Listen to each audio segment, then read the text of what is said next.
Moteur ça tourne, et action! Décidément, certains seraient prêts à tout pour de l'argent.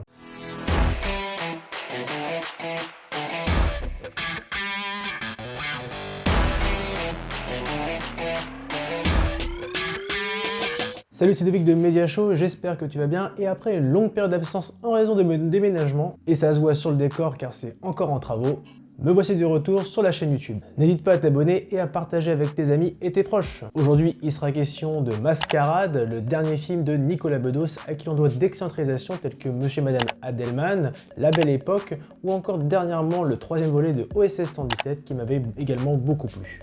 Cette comédie romantique a été présentée en hors compétition au Festival de Cannes 2022. Verdict d'après séance de Nouvelle Média Critique sans spoiler. Lorsqu'un jeune gigolo tombe amoureux d'une sublime arnaqueuse, c'est le début d'un plan machiavélique sous le soleil de la Côte d'Azur. On se voit tous les soirs, on s'appelle tous les jours, on dirait presque un couple. Moi je suis heureux. Bah, tant mieux, il t'en fait peur. Les deux amoureux seront prêts à tout pour s'offrir une vie de luxe, quitte à sacrifier celle d'une ancienne gloire de cinéma et d'un agent immobilier. Après son aventure OSS 117 Alerte en Afrique rouge, Nicolas Bedos revient à une œuvre plus personnelle qui, après deux belles fresques sentimentales, nous en livre une nouvelle dans les salles obscures où passion, trahison et corruption s'entremêleront avec cette histoire d'amour cachée aussi belle que machiavélique. Malgré quelques longueurs et quelques facilités scénaristiques, le scénario est bien écrit et passionnant. On suit avec beaucoup d'intérêt ce jeune couple d'arnaqueurs qui cherche à devenir millionnaire en abusant de la gentillesse et de l'innocence de personnes riches. Et dans chacune de ses réalisations, hormis sa petite parenthèse, Nicolas Bedos aime développer des relations entre les hommes et les femmes. Je suis marié, vous savez. Tu m'en fous. Faudrait qu'on tue Bobo. C'est une nouvelle fois cette thématique qui fait tout le charme de Mascarade. Chaque situation, aussi banale soit-elle, est prenante, parfois même très drôle malgré le caractère dramatique.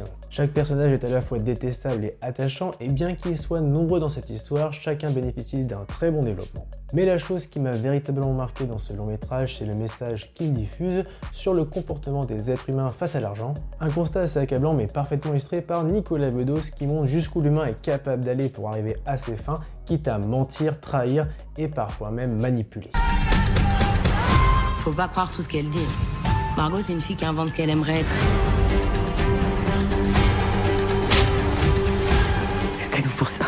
Une véritable lutte des classes où règne cupidité et avidité.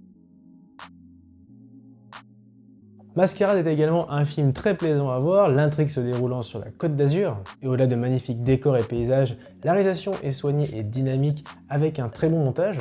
En effet, Nicolas Bedos a fait le choix d'alterner entre les scènes du procès et des flashbacks permettant d'illustrer cette mascarade. Le titre du film est d'ailleurs assez révélateur. De plus, certains choix visuels sont audacieux et parviennent à marquer les esprits. Enfin, pour la première fois, Nicolas Bedos n'a pas composé lui-même la musique de son film qu'il a confiée à Anne-Sophie Van Esnayen. La bande originale n'en demeure pas moins très belle. Avec Mascarade, Nicolas Bedos retrouve Pierre Ninet avec qui il avait collaboré pour OSS 117. L'acteur nous livre une interprétation juste, y compris dans ses excès. Le film se compose également d'une myriade de comédiens tels que Isabelle Adjani dans le rôle de Martha, une actrice vieillissante, François Cluzet dans le rôle de Simon, un agent immobilier, et Marine Vact dans le rôle d'une jeune femme mystérieuse. Cette romance partagée est parfaitement jouée. Parmi les rôles secondaires, Emmanuel DeVos interprète la femme de Simon, Charles Berling joue un ami de Martha, et Laura Morante vient compléter cette distribution avec un rôle clé. Rendez-vous dans les salles obscures pour le découvrir. Pour résumer, malgré quelques facilités scénaristiques et quelques longueurs, Nicolas Bedos nous livre une œuvre personnelle, une belle fresque sentimentale et Mascarade, avec une histoire passionnante, une mise en scène soignée et dynamique, ainsi qu'une excellente distribution menée par Pierre Ninet. C'est pour ça que j'ai trouvé une note de 15 sur 20.